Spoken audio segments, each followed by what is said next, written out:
Meenakshi Academy of Higher Education and Research. Admissions open. Apply online. Canada உடனான வர்த்தக பேச்சுவார்த்தைகளை உடனடியாக நிறுத்துவதாக அமெரிக்க அதிபர் டொனால்ட் ட்ரம்ப் வெள்ளிக்கிழமை அறிவித்துள்ளார்.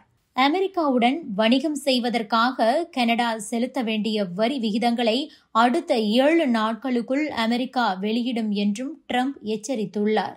கனடாவின் டிஜிட்டல் சேவை வரி அமேசான், கூகுள், மெட்டா, ஊபர் மாதிரியான அமெரிக்க தொழில்நுட்ப நிறுவனங்களை பாதித்திருக்கிறது.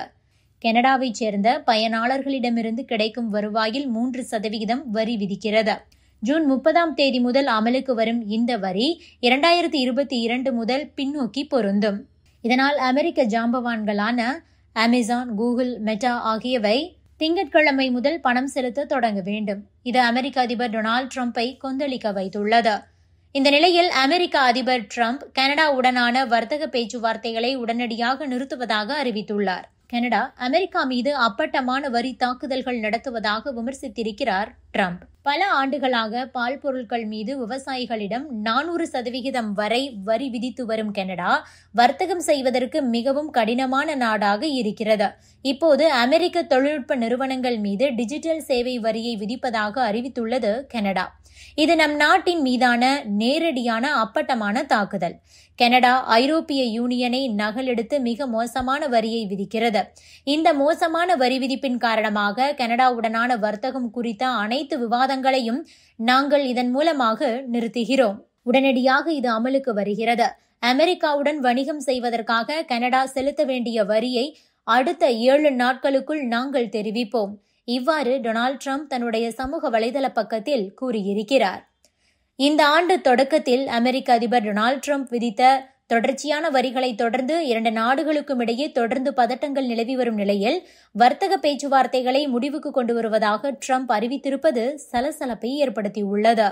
ஊழல், முறைகேடு, மோசடி என 3 வழக்குகள் இஸ்ரேல் பிரதமர் பெஞ்சமின் நெத்தன்யாகுவுக்கு நெருக்கடியாக இருக்கிறது. இந்த நிலையில் இந்த வழக்கு விசாரணைக்கு ஆஜராவதிலிருந்து விலக்கு கொடுக்க வேண்டும் என வாய்தா கேட்டிருந்தார். இதற்கு நீதிமன்றம் மறுப்பு தெரிவித்திருக்கிறது. உடனடியாக விசாரணைக்கு ஆஜராக வேண்டும் என உத்தரவிட்டிருக்கிறது.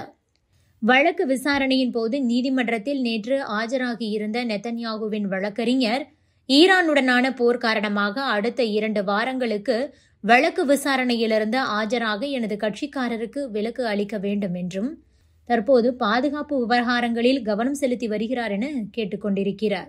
ஆனால் டெல் அவிவ் நீதிமன்றம் விசாரணையை ரத்து செய்வதற்கோ தாமதப்படுத்துவதற்கோ இந்த கோரிக்கைகள் ஏற்புடையதாக தெரியவில்லை. அவரை நேரில் ஆஜராக சொல்லுங்கள்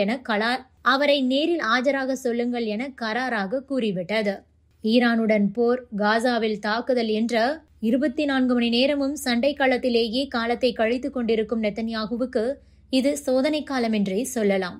ஆனால் இவ்வளவையும் தாண்டி இஸ்ரேல் நாட்டின் பிரதமராக பதவி வகித்து வருகிறார் என்பது அதிசயமான விஷயமாகத்தான் இருக்கிறது. ஆஸ்திரேலியாவின் மிகப்பெரிய பணக்காரர் ஜேம்ஸ் பேக்கர், ஹாலிவுட் திரைப்பட தயாரிப்பாளர் ஆர்னால்ட் மில்சன் ஆகியோருடன் நெத்தன்யாகுவுக்கு 2011-2016 காலங்களில் பழக்கம் ஏற்பட்டிருக்கிறது. அப்போது நெத்தன்யாகு பிரதமராகத்தான் இருந்தார். நெத்தன்யாகு தனது பதவியை பயன்படுத்தி அவர்களுக்கு சேவகம் செய்திருக்கிறார். அதற்கு சலுகையாக அவர்களிடமிருந்து பெரிய அளவில் பணம் மற்றும் ஆபரணங்கள் இவருக்கு கைமாறி உள்ளது. அடுத்ததாக இஸ்ரேலிய ஊடகங்கள் தன்னை பற்றியும் தன் ஆட்சியை பற்றியும் ஆஹா ஓஹோவென எழுத வேண்டும் என்றும் கேட்டுக்கொண்டிருக்கிறார். ஆக இதற்கும் அவர் மீது வழக்கு இருக்கிறது.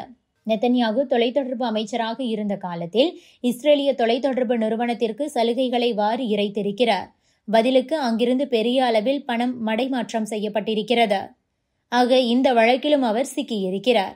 இந்த வழக்குகளின் விசாரணை தொடங்கிய அதே நேரத்தில் பாலஸ்தீனம் மீது தாக்குதல் தொடங்கியது. போரை காரணம் காட்டி வாய்தா வாங்கி தள்ளியிருக்கிறார் நெத்தன்யாகு. ஆனால் இனி வாய்தா கிடையாது என்று வழக்குகளை விசாரிக்கும் நீதிமன்றம் கட் அண்ட் ரைட்டாக சொல்லிவிட்டது.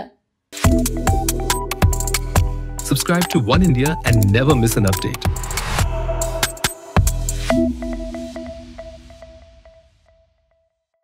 Meenakshi Academy of Higher Education and Research. Admissions open.